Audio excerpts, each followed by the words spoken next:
जय हिंद दोस्तों।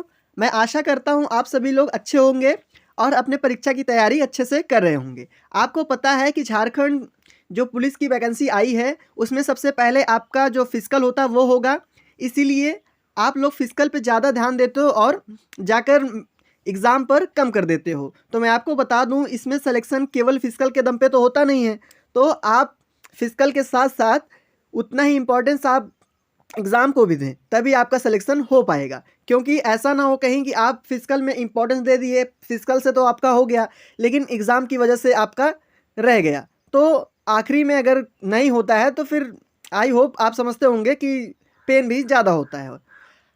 ये हमारा पहला मतलब प्रैक्टिस सेट है, किससे रिलेटेड, झारखंड पुलिस सिपाही से लेकर आते हैं हम लोग अपने प्रश्नों पर। जैसे हमारा पहला प्रश्न इसमें क्या कह रखा है, कि किस आयोग का संबंध केंद्र और राज्य दोनों से है। दिए गए ऑप्शन है फूकन आयोग, जैन आयोग, सरकारी आयोग या टक्कर आयोग। तो आपको पता होगा किस आयोग का जो संबंध होता है केंद्र राज्य से दोनों से होता है, तो सरकारी आयोग का। इसका संबंध केंद्र और राज्य दोनों से होता है। अगले प्रश्न पर आते हैं। अगला प्रश्न आपसे कह रखा है कि राष्ट्रपति अपना इस्तीफा किसे सौंपता है। तो राष्ट्रपति अपना इस्तीफा उपराष्ट्रपति को सौंपता है। अगले प्रश्न पर आते हैं। अगला प्रश्न भी अच्छा प्रश्न है। इसमें कह रखा है कि प्रथम प्रधानमंत्री, आई होप सभी को इसका पता होगा, ये आसान भी है लेकिन अच्छा भी है, कभी कभार पूछते हैं एग्जाम में। तो इस प्रश्न का आप जो उत्तर है, सही ऑप्शंस आप प्लीज़ कमेंट बॉक्स में हमें ज़रूर बताइएगा। अगला प्रश्न है। अगला प्रश्न आपसे कह रखा है कि लोकसभा का कार्यकाल कुल कितने वर्ष का होता है। तो लोकसभा का कार्यकाल कुल कितने वर्ष का होता है, 5 वर्ष का लोकसभा का कार्यकाल होता है। अगले प्रश्न पर आते हैं। अगला प्रश्न क्या है। अगला प्रश्न हमसे कह रहा है कि द्वितीय पंचवर्षीय योजना में किसको महत्व दिया गया था। मतलब जो अब तो ये खत्म हो गई है पंचवर्षीय योजना 2014 से, लेकिन इसमें पुराने से पूछता है तो द्वितीय पंचवर्षीय मतलब द्वितीय पंचवर्षीय जो योजना है उसमें सबसे ज़्यादा किस बात पर महत्व दिया गया है। तो आपको भी पता होगा कि सबसे ज़्यादा कृषि पर महत्व दिया गया है। अगले प्रश्न पे आते हैं। अगला प्रश्न आपसे कह रखा है कि बलवंत राय मेहता समिति का संबंध किस क्षेत्र से है। तो बलवंत राय मेहता समिति का जो संबंध है वो पंचायती राज व्यवस्था से है। अगले प्रश्न पे आते हैं। अगला प्रश्न आपसे क्या कह रखा है। अगला प्रश्न कह रखा है कि सुएज नहर का राष्ट्रीयकरण किसने किया था। तो कर्नल नासिर ने सुएज नहर का राष्ट्रीयकरण किया था। अगले प्रश्न पर आते हैं। अगला प्रश्न इंपॉर्टेंट भी है। ये कह रखा है दिलवाड़ा का मंदिर जो है वो किस धर्म से संबंधित है। तो दिलवाड़ा का मंदिर किस धर्म से संबंधित है, तो जैन धर्म से संबंधित है। ऑप्शन नंबर बी इसका करेक्ट हो जाएगा। अगले प्रश्न पर आते हैं। अगला प्रश्न कह रखा है कि भारत का कौन एक नदी है जो भ्रंश घाटी से होकर गुजरती है। तो कौन सी ऐसी नदी है जो भ्रंश घाटी से होकर गुजरती है। तो आप सबको पता होगा कि जो नर्मदा नदी है ये भ्रंश घाटी से होकर गुजरती है, और गोदावरी, कावेरी और कृष्णा ये तीनों भ्रंश घाटी से नहीं होकर गुजरती हैं। अगले प्रश्न पर आते हैं। अगला प्रश्न आपसे कह रखा है कि भारत का राष्ट्रीय गीत क्या है। तो भारत का राष्ट्रीय गीत क्या है, इसका भी आंसर आप हमें कमेंट बॉक्स में ज़रूर बताइएगा, क्योंकि ये आपको क्लास 5th 6th स्टैंडर्ड से जीके में पढ़ाया जाता है, तो इतना आसान है, इसलिए प्लीज़ इसका आप कमेंट बॉक्स में ज़रूर बताइएगा। अगले प्रश्न पर आते हैं। अगला प्रश्न आपसे कह रखा है कि छिपकली एक जानवर है, किस प्रकार की छिपकली जो है वो जानवर है, इसके अंदर कौन सा रक्त संचालित करता है। गर्म रक्त करता है, शीत रक्त करता है या उदासीन रक्त करता है। तो इसका जो सही आंसर हो जाएगा वो शीत रक्त होगा। Option number B correct answer हो जाएगा। अगले प्रश्न पर आते हैं। अगला प्रश्न हमसे इसमें कह रखा है कि भारत का दोहरा शतक बनाने वाली पहली क्रिकेट महिला कौन है। आप आमतौर पे प्रश्न को अच्छे से पढ़िएगा, इसमें महिला कह रखा है, तो महिला में सबसे पहले दोहरा शतक लगाने वाली कौन है, मिताली राज। ऑप्शन नंबर ए इसका करेक्ट आंसर हो जाएगा। अगले प्रश्न पर आते हैं। अगला प्रश्न हमसे कह रखा है कि सुएज नहर का राष्ट्रीयकरण किस वर्ष किया गया था। अभी कुछ देर पहले पूछा था किसके द्वारा किया गया था सुएज नहर का राष्ट्रीयकरण, इसने पूछ रखा है आपसे किस वर्ष किया गया। तो 1956 में सुएज नहर का राष्ट्रीयकरण किया गया था। अगले प्रश्न पर आते हैं। अगला प्रश्न कह रखा है उज्जैन शहर किस नदी के तट पर बसा हुआ है। तो उज्जैन शहर जो है वो शिप्रा जो नदी है उसके तट पर बसा हुआ है। अगले प्रश्न पर आते हैं। अगला प्रश्न आपसे कह रखा है कि गरीबी उन्मूलन पंचवर्षीय योजना का नारा था। मतलब जो गरीबी उन्मूलन पंचवर्षीय योजना में ये नारा हुआ था गरीबी उन्मूलन, ये किस वर्ष का नारा था। तो ये किस वर्ष का नारा था बच्चों? ये 5वीं जो पंचवर्षीय योजना हुई थी उसका ये नारा हुआ करता था। अगले प्रश्न पर आते हैं। अगला प्रश्न कह रखा है कि बाजार नियंत्रण का संबंध किस सुल्तान के साथ था? आपके सुल्तान से दे रखे हैं, बलबन था, फिरोज शाह तुगलक था, या मोहम्मद बिन तुगलक था, या अलाउद्दीन खिलजी था। तो बाजार नियंत्रण का संबंध किससे था? तो अलाउद्दीन खिलजी से बाजार नियंत्रण का संबंध था। अगले प्रश्न पर आते हैं। अगला प्रश्न आपसे कह रखा है इसमें कि जो यहूदी होते हैं उनके धार्मिक पुस्तक का क्या नाम है? धार्मिक पुस्तक जो यहूदी की होती है उनका क्या नाम था? तो आपको पता होगा कि जो यहूदी की धार्मिक पुस्तक थी उसका नाम तोहरा था। अगले प्रश्न पर आते हैं। अगला प्रश्न आपसे कह रखा है कि ईरान की मुद्रा को किस नाम से जाना जाता था? रियाल को ही ईरान की मुद्रा के नाम से जाना जाता था। तो रियाल किस ऑप्शन में है? रियाल ऑप्शन नंबर ए में है, तो ऑप्शन नंबर ए हमारा करेक्ट आंसर हो जाएगा। अगले प्रश्न पर आते हैं। अगला प्रश्न कह रहा है कि जो ये दे रखा है इल्तुतमिश किस वंश से संबंधित है? तो इल्तुतमिश किस वंश से संबंधित है? मौर्य वंश से है, या गुप्त वंश से है, या फिर गुलाम वंश से है, या इनमें से कोई नहीं। तो किस वंश से संबंधित है? आप सब जानते होंगे कि जो इल्तुतमिश था वो गुलाम वंश से संबंधित था। तो ऑप्शन नंबर सी इसका करेक्ट आंसर हो जाएगा। अगले प्रश्न पे आते हैं। अगला प्रश्न कह रखा है कि लोकसभा में राष्ट्रपति के द्वारा कितने आंग्ल भारतीय मतलब एंग्लो इंडियन को मनोनीत किया जाता था? इसमें थोड़ी मिस्टेक हुई है प्रिंटिंग में, ये आप इसको संशोधित कर लें। यहाँ पर मतलब था होगा, क्योंकि अब एंग्लो इंडियन का जो लोकसभा के राष्ट्रपति द्वारा चुना जाता था वो खत्म कर दिया गया है। अब इसमें कोई एंग्लो इंडियन नहीं चुने जाते हैं। तो कितने चुने जाते थे? तो आपका इसमें जो ऑप्शन है 2, यही सही आंसर हो जाएगा, क्योंकि इस पहले लोकसभा में राष्ट्रपति के द्वारा जो एंग्लो इंडियन होते थे उनको 2 लोग को चुना जाता था। किसके द्वारा? राष्ट्रपति के द्वारा। इसमें प्रश्न है जैद अवेस्ता किस धर्म से संबंधित है? जो जैद अवेस्ता है उसकी धार्मिक पुस्तक के बारे में इसमें चर्चा किया गया है, ना कि धर्म से। तो जैद अवेस्ता किस धार्मिक पुस्तक से है? मतलब ये धार्मिक, यहाँ पे रिप्लेसमेंट आप धर्म से कर लीजिएगा, प्रिंटिंग में मिस्टेक हुई है कि जैद अवेस्ता किस धर्म की धार्मिक पुस्तक है। तो किस धर्म की धार्मिक पुस्तक है जैद अवेस्ता? आपको पता होगा कि फारसी की जो धार्मिक पुस्तक होती है वो कौन सी है? Zaid Avesta. Option number A इसका करेक्ट आंसर हो जाएगा। अगले प्रश्न पे आते हैं। अगला प्रश्न आपसे कह रखा है कि रमन मैग्सेसे पुरस्कार किस देश के द्वारा प्रदान किया जाता है? तो रमन मैग्सेसे पुरस्कार जो है वो फिलीपींस के द्वारा मतलब दिया जाता था। इसका सही ऑप्शन क्या होगा? Option number C, Philippines. इसी के द्वारा ये रमन मैग्सेसे पुरस्कार प्रदान किया जाता है। अगले प्रश्न पे आते हैं। अगला प्रश्न आसान है, ये कह रहा है कि क्या है 7 पर्वतों का नगर किसे कहते हैं? तो आप सबको पता होगा, पढ़ते आ रहे होंगे हिस्ट्री बचपन से, कि रोम को 7 पर्वतों का शहर कहते हैं या नगर कहते हैं। अगले प्रश्न क्या है? अगला प्रश्न कह रखा है इंडिया विंस फ्रीडम के लेखक कौन थे? ये प्रश्न बहुत इंपॉर्टेंट है। मैं नहीं कहता हूँ आप झारखंड पुलिस दे रहे हो उसी लिए इंपॉर्टेंट है, आप किसी भी कॉम्पिटिटिव एग्जाम की तैयारी कर रहे हो तो ये आपके लिए बहुत इंपॉर्टेंट हो सकती है।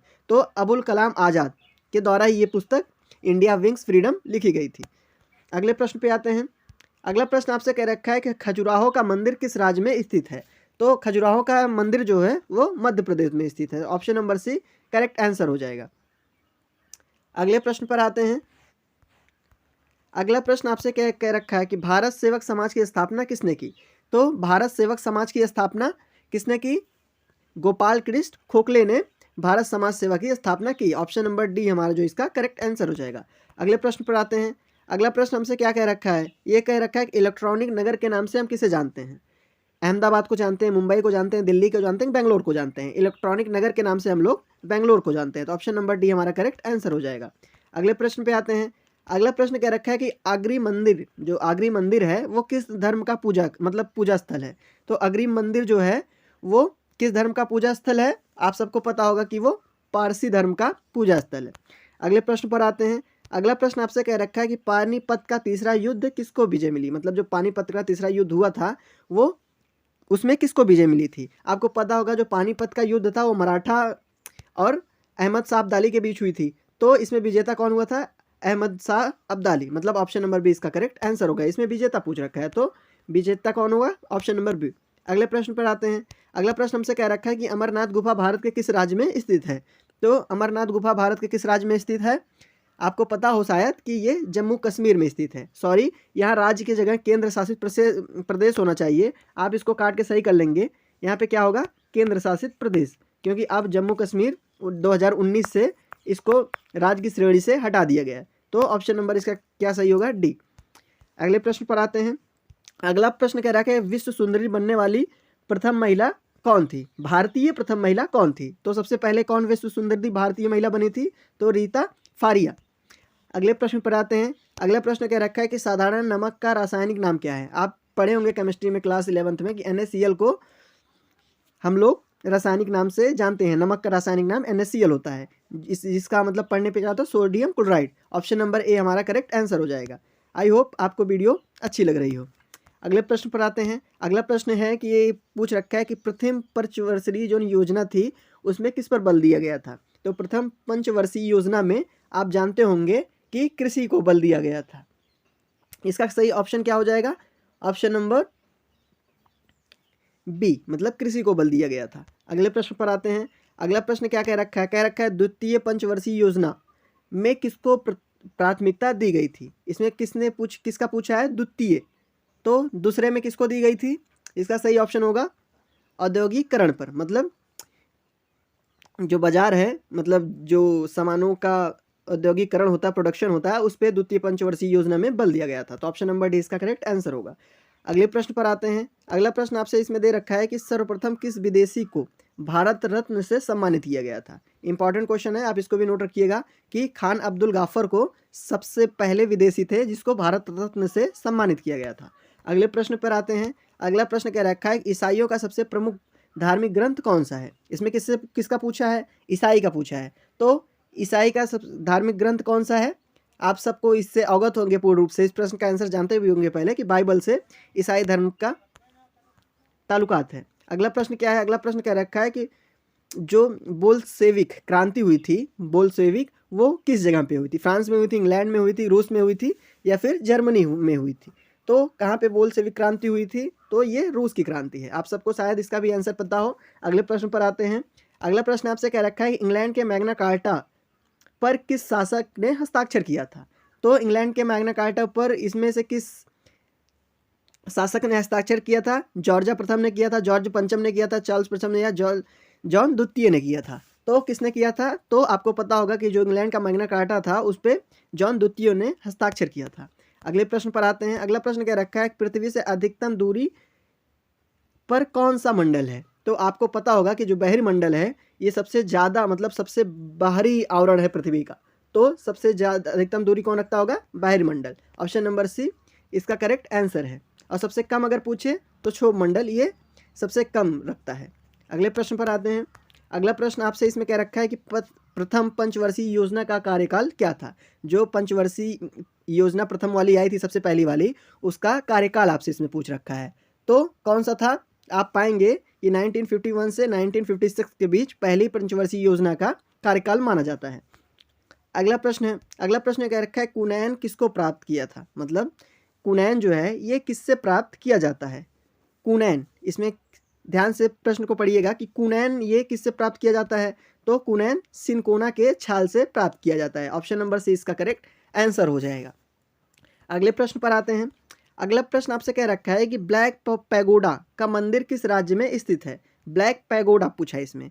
तो ब्लैक पैगोडा आपको पता हो शायद कि ये उड़ीसा में स्थित है। Option number D is the correct answer. अगला प्रश्न है। अगला प्रश्न कह रखा है कि सिखवाद का प्रवर्तन किस सदी में हुआ था। तो सिखवाद का प्रवर्तन जो है वो किस सदी में हुआ था, तो वो 15वीं सदी में हुआ था। अगले प्रश्न पर आते हैं। अगला प्रश्न आपसे इसमें कह रखा है कि बांग्लादेश की संसद को हम क्या कहते हैं। बांग्लादेश की संसद को आमतौर पर जनजातीय संसद के नाम से जानते हैं। ऑप्शन नंबर ए इसका करेक्ट आंसर हो जाएगा। अगले प्रश्न पर आते हैं। इसमें कह रखा है विश्व बैंक का मुख्यालय कहाँ स्थित है। तो विश्व बैंक का मुख्यालय मौजूदा समय में वाशिंगटन DC में स्थित है। ये अमेरिका की USA की कैपिटल भी है। अगले प्रश्न पर आते हैं।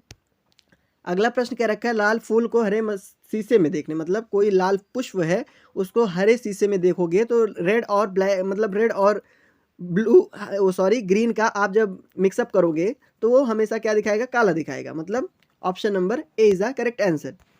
अगले प्रश्न पर आते हैं। इसमें पूछ रखा है शतरंज बोर्ड में कुल कितने वर्ग होते हैं। शतरंज बोर्ड में कुल मिलाकर 64 वर्ग होते हैं, मतलब ऑप्शन नंबर डी इसका करेक्ट आंसर हो जाएगा। अगला प्रश्न है कह रखा है भारतीय राष्ट्रीय कांग्रेस की स्थापना कहाँ हुई थी।